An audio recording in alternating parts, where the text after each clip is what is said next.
Di situ kayak ada sosok yang sama gitu. Di situ dia kayak nepuk dulu ini gua kayak orang naik gunung.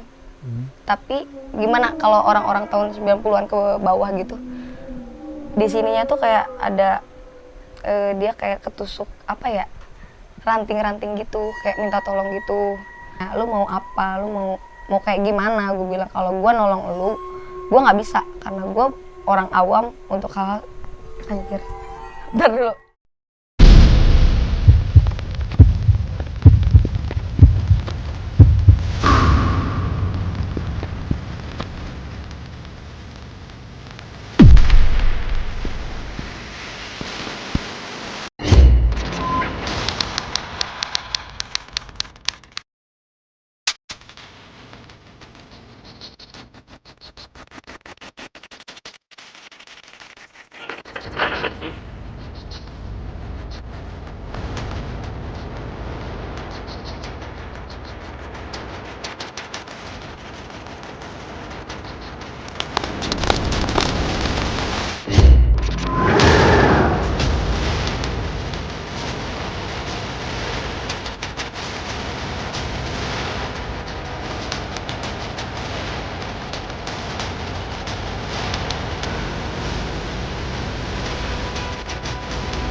Gue masih Sukabumi dan sekarang narasumbernya udah ada Caca. Iya. Gimana kabarnya? Alhamdulillah baik. Nah sekarang Caca nih di kondisi COVID ini kesibukannya sekarang apa, Ca? Sekarang masih lockdown dan gue masih di rumah aja, nggak bisa kemana-mana, paling gue ke toko. Ke tokonya Om Heli. Iya. Oke nih, kali ini Caca akan menceritakan tentang pengalamannya waktu naik Gunung Gede. Nah, tanpa basa-basi lagi, langsung aja kita dengarkan cerita Mbak Caca ini, oke?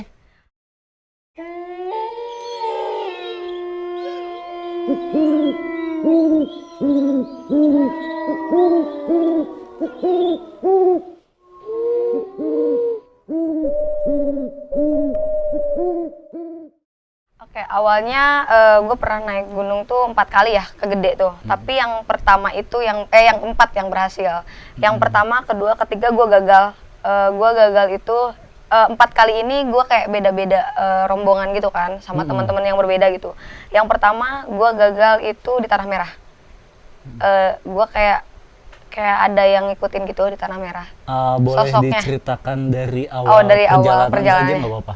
Dari awal perjalanan, gue dengan kondisi sehat, dengan safety, gue berangkat, gue ngumpul di jalur, gue berangkat dari jalur itu kayak pukul 9 malam. Dari pukul 9 malam gue ke base camp yang di di Cianjur itu. Gunung Putri? Gunung Putri. Gue jam 9 malam, nyampe jam setengah 12-an gitu. Gue di sana standby sampai pagi pukul 6 gue berangkat. Itu yang pertama. Pukul 6 berangkat sampai Tanah Merah itu kayak pukul 7, pukul 8 gitu kan. Di situ kayak ada sosok yang sama gitu, 1, 2, 3 itu sosok yang sama. Bapak-bapak yang kayak pakai baju hitam-hitam tapi dia pakai blanket, ikat apa-apa gitu. Pakai hitam-hitamnya tuh kayak pangsi. Dan dia tuh pakai kayak celana, sendalnya tuh yang kayak zaman dulu. Di situ dia kayak nepuk dulu ini gua. Kayak udah dibilangin lu jangan pergi, kok tetap pergi gitu. Emang sebelum gue mau berangkat itu 2 bulanan gue udah ada rencana ke Gede itu, gue kayak mimpi itu dimimpiin kayak gue tuh jangan pernah nginjek Gunung Gede. Tapi ya gue karena penasaran gitu kan, orang-orang selalu pergi Gunung Gede dan gue belum pernah. Gue pergi ke sana dan 3 kali gagal itu menemukan bapak-bapak yang sama. Awal mulai itu seperti apa sebenarnya? Awal mulai dari mimpi atau? Iya, dari mimpi itu. Dari mimpi itu gue kayak pertama sebelum gue ngeliat surken yang realnya gitu, gue udah ngeliat dari mimpi juga. Surken itu seperti ini, dia kayak lu jangan datang ke sini ketika lu ke Gunung Gede, tapi lu jangan pernah datang katanya gitu. Gue nggak tahu juga sih, anjir gue merinding ya kan. Jangan pernah datang katanya gitu. Gue tanya dong di mimpi itu kayak, tapi dia ngebelakangin. di mimpi itu ngebelakangin. Kenapa gue bilang yang datang? Orang banyak kok yang datang, karena keluarga lu tuh kayak nggak diizinkan untuk datang ke tempat itu katanya. Gue nggak ngerti seperti apa jelasnya ya, karena gue orangnya nakal kan, ya gue pergi tuh. Yang pertama gagal karena itu. Gue balik lagi dan gue nunggu teman-teman gue di base camp. Yang kedua sama juga, gue nunggu di base camp. Yang ketiga sama juga ya, gue nunggu di base camp. Yang keempatnya gue kayak bilang ke nyokap, mah izinin dong gue pengen ke Gede gitu kan. Kata nyokap kayak ada satu kuburan leluhur gitu di daerah tempat gue. Di mana? Di Sinagrak. Tapi dia agak pelosoknya gitu. Katanya disebutin apa jangan? Gak apa-apa. Itu Ming apalah gue nggak tahu. Gue disuruh datang ke situ buat kayak nyekar dulu, kayak minta gue pengen kesini boleh apa enggak gitu. Dan udah kayak gitu 2 hari sebelum gue mau itu kan gue nyekar dulu di situ, dan alhamdulillah gue lancar meskipun gue kondisi lagi sakit abis diinfus kan. Malamnya diinfus, yang keempat nih kan, malamnya diinfus, paginya gue berangkat. Gue lancar, nggak ada apa-apa di sana, dan di Tanah Merah pun gue nggak nemuin si bapak-bapak itu. Yang keempat ini, gue sama Om Ian, sama Pak Asep, banyak lah di situ ada 12 orang. Karena posisinya gue lagi sakit, awalnya lancar sampai pos 1, pos 2. Di pos 3-nya gue drop itu karena emang gue lagi sakit, demam, flu, batuk. Di situ gue kayak hipo, tapi bukan hipo. Tapi gue pas kayak merem gitu, gue nggak sadar selama 2 jam kan. Pas kayak gue ngebuka mata itu, banyak banget yang kayak nyamperin gitu. Tapi bukan orang. Gue kayak ngerasa sendiri, tapi banyak kayak teman-teman gue tuh nyadarin. Tapi yang gue lihat itu bukan orang. Yang kayak ada cewek, tapi dia berpakaian zaman dulu. Kayak orang naik gunung. Tapi gimana kalau orang-orang tahun 90-an ke bawah gitu. Di sininya tuh kayak ada dia kayak ketusuk apa ya? Ranting-ranting gitu, kayak minta tolong gitu. Terus ada anak kecil. Tapi anak kecil tuh ngikutin sampai surken. Kalau anak kecil itu, kalau yang pakai yang ketusuk ranting itu dia ngikutin. Ketika gue bilang sama Pak Asep, Pak, gue bilang gue ngeri. Gue hanya berani ke dia doang kan, karena dia lebih tua, paling tua di situ. Gue nggak berani, gue takut. Gini gue cerita di situ kan sambil istirahat gitu. Terus gue kayak dikasih air sama dia dan alhamdulillah nggak ngikutin. Berarti itu kondisi Caca tuh waktu melihat sosok wanita itu udah sadar dong? Udah sadar, tapi dia nggak itu udah termasuk ngeganggu dong, tapi dia nggak ngeganggu kayak yang nakutin atau apa, cuma dia kayak ngerintih minta tolong gitu. Dan setelah itu ya gue lancar lah berangkat sampai Surken. Harusnya gue tuh ke Surken nyampe kayak jam 3, jam 2 gitu, gue nyampe jam 8 malam. Dari jam 6 pagi sampai jam 8 malam. Yang satu karena ya gue kondisinya nggak stabil, yang kedua ya anak-anak juga sama ngelihat yang hal-hal yang sama kayak gitu, yang kayak anak kecil. Gue nggak ngertinya kenapa banyak di gunung anak kecil yang tidak terlihat sama orang lain gitu. Itu yang gue bingungkan kan, anak kecil masa sih anak kecil yang naik gunung dia meninggal atau apa di situ, itu hal yang nggak mungkin kan. Kalau orang-orang yang dewasa seperti kita ya mungkin aja gitu. Di Surken gue lancar, tapi di situ ada kejadian juga. Temen gue si Nita itu kesurupan tuh. Dia minta bawang putih, itu kan udah nyampe sebelum kita bangun tenda dia udah pingsan duluan sampai kesurupan. Dan anehnya kesurupan, masa orang kesurupan minta kopi, minta bawang putih, minta rokok. Itu kesurupan apa? Kita bukan warung dong gitu kan.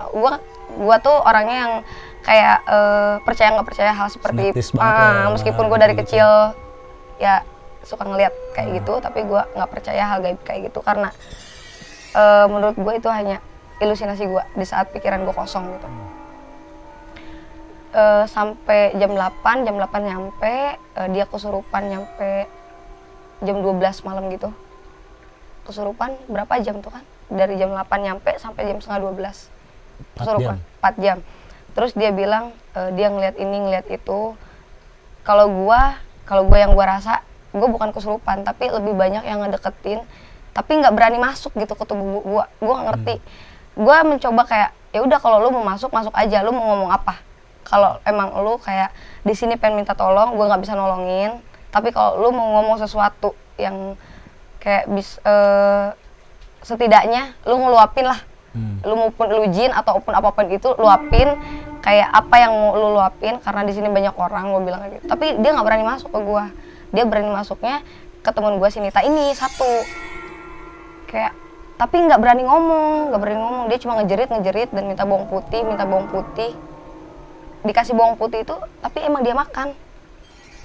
Dimakan satu, dua siung gitu kan, 2 siung gitu dia makan. Itu yang nggak ngertinya gue tuh hantu jin kan, sama aja ya. Gue nggak ngertinya kenapa meminta sesuatu yang tidak lazim gitu. Kalau emang kopi kayak rokok itu emang mungkin menurut leluhur dulu gitu kan, itu emang sesubuh gitu kan. Udah kayak gitu kan sampai jam 11:30 malam tuh kita masih kayak insecure kan, masih rasa nggak aman kayak gitu. Tapi kita mencoba kayak udah mah ada yang hipo gini gitu. Kita kan bawa cewek yang baru-baru naik gunung juga, jadi kita ngerasa insecure itu ya, cewek-cewek yang manja diajak naik gunung gimana sih rasanya gitu kan. Dibagi-bagi orang-orang sampai kapasitas 4 itu kita tidur 8 orang. Tenda kapasitas 4. Tenda kapasitas 4 kita tidur 8 orang karena ngerasa insecure, ngerasa nggak aman. Gue tidur sampai ada yang jongkok, ada yang telentang, ada yang minggir sana sini gitu. Udah nggak teratur lah di sini kita tidur. Sampai gua mah nggak tidur sampai pagi sampai balik lagi gua nggak tidur karena ya gua ngejaga diri gua, ngejaga teman-teman gua, takut kejadian yang tadi itu terulang kembali kan. Yang namanya jin itu kan ya mendekat sama orang-orang lemah kan.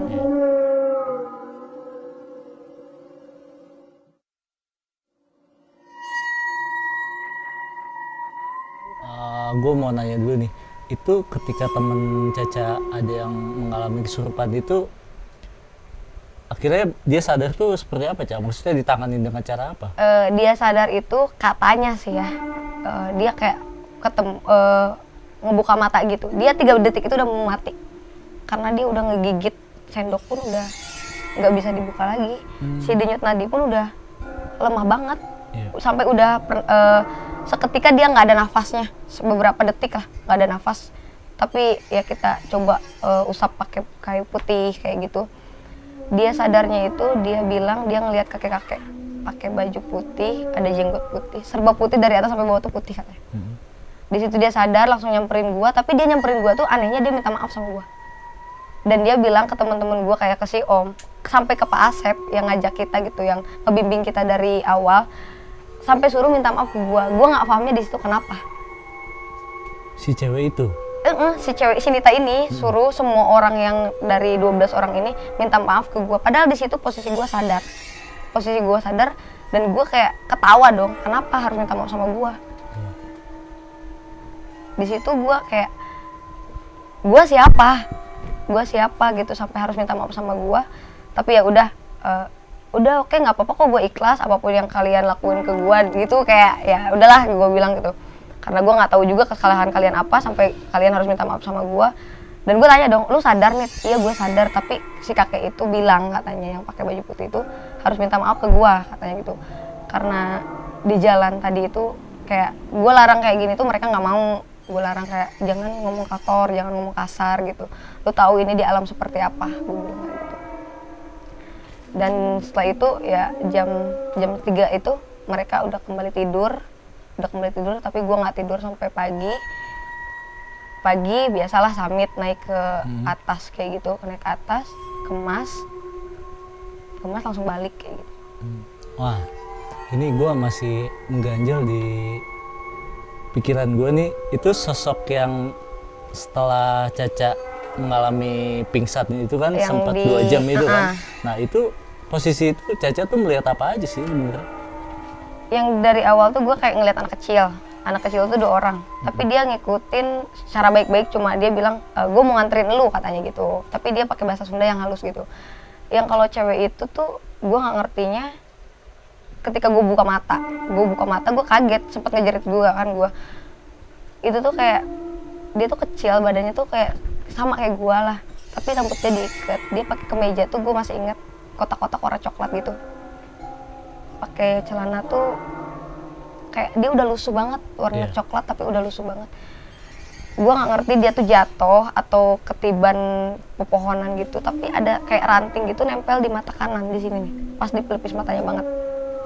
Dia nggak tahu, gue nggak tahu itu sampai di surken itu sebenarnya dia ngikut.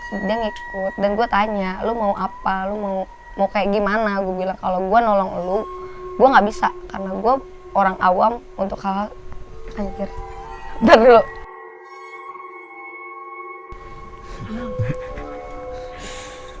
Duh, gue gak kuat ah.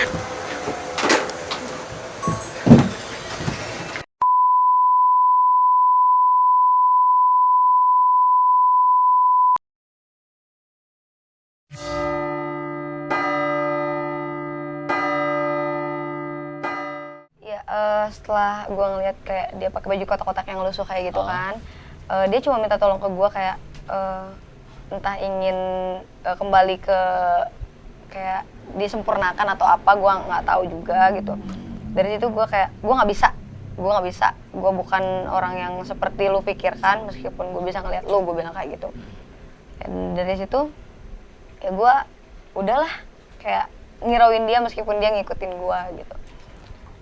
Oke, jadi akhirnya sama pendakian itu Caca pulang dengan Alhamdulillah dengan selamat. Gue pulang dengan selamat, teman-teman gue pulang dengan selamat juga. Oke, jadi mohon maaf teman-teman, tadi ada sedikit kendala karena Caca ini ternyata punyai dari kecil, ternyata dia udah bisa merasakan hal-hal seperti itu. Jadi mungkin saat menceritakan tadi, beliau tidak bisa melanjutkan lebih jauh karena kan seperti itu. Akhirnya kita cut dulu, tapi nggak apa-apa, nanti pasti gue masukin juga di sekalian. Nah mungkin buat Caca nih ada pesan dan pesan-pesan yang bisa disampaikan buat teman-teman, barangkali di sana teman-teman wanita yang ingin mendaki gunung itu persiapannya harus seperti apa? Pesan dari gue sih stay safety ya, bawa peralatan yang ya sewajarnya wanita perlukan gitu kan. Karena beda kan wanita sama lelaki, peralatannya beda banget gitu. Terus ya kalau gue saranin sih bawalah Al-Quran kecil karena itu kita bisa sholat juga kan di sana. Baca juga sebelum berangkat usahakan baca doa dulu sesuai ya, keyakinan kalian masing-masing.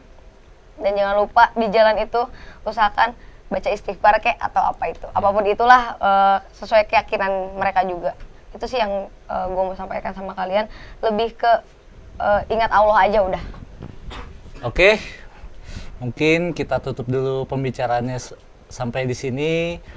Untuk kalian yang senang dengan cerita dan konten kami, jangan lupa di like, komen, dan subscribe ya, Ca? Iya. Nah, Ica ini Instagramnya apa nih, Ca? Instagram gua R-nya 4, F-nya 407. Wih, mantap. Oke, terima kasih banyak terima Ica. kasih juga ya. Lain waktu kita harus jumpa lagi dengan Mbak Ica, kita korek lagi lebih dalam. Oke, sekian dari gua Melki. Dari gua Caca. Assalamualaikum warahmatullahi wabarakatuh.